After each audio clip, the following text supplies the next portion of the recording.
दुर्गेश माधव अवस्थी जी हमारे साथ में है। बड़ा लंबा समय पुलिस अधिकारी के तौर पर उन्होंने बताया है।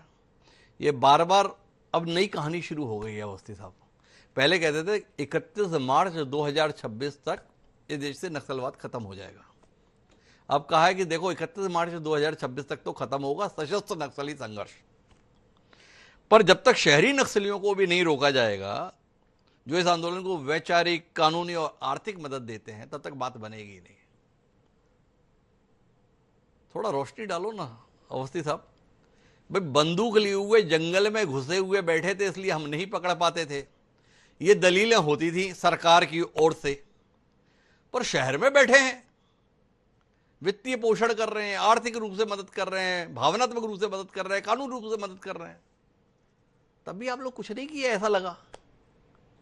नहीं, मैं हिमांशु जी, ये जो गंभीर विषय की चर्चा है जी इस पर मैं ये जरूर कहना चाहूँगा, और जो प्रश्न आपने पूछा है, ये विचारधारा जो है सन 60 से चल रही है, और विचारधारा के पोषक और उसके जो विचारधारा वाले, ये जो हमारे यहाँ पर नक्सलवाद आया, ये अगर उसे कार्ल मार्क्स, लेनिन और माओ के हिसाब से जोड़ेंगे तो ये एक इम्पोर्टेड चीज़ थी जो अपने देश की परिस्थितियों में लागू की गई, और जानबूझ के लागू की गई, सुनियोजित तरीके से लागू की गई।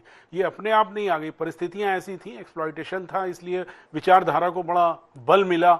और जो भ्रष्टाचार या जिस तरह का शोषण था उन इलाकों में, जो बहुत हमारे आदिवासी इलाके थे या जो बहुत बैकवर्ड इलाके थे, 47 में भारत आज़ाद होने के बाद 67 तक चूंकि वो विकास पहुंच नहीं पाया, इसलिए विचारधारा पनपती गई। जो आर्म्ड रिबेलियन है जिसके बारे में चर्चा हो रही है, ये उनका पीएलजीए, उन्होंने कॉन्सेप्ट निकाला कि नहीं, हमको पीपल लिबरेशन गुरिल्ला आर्मी जो है, इसके बिना क्रांति का तो विचारधारा थी, लेकिन इसको लेकर के हमको बंदूकें लेकर उतरना है और घेरना है और उसके बाद सत्ता हासिल करनी है।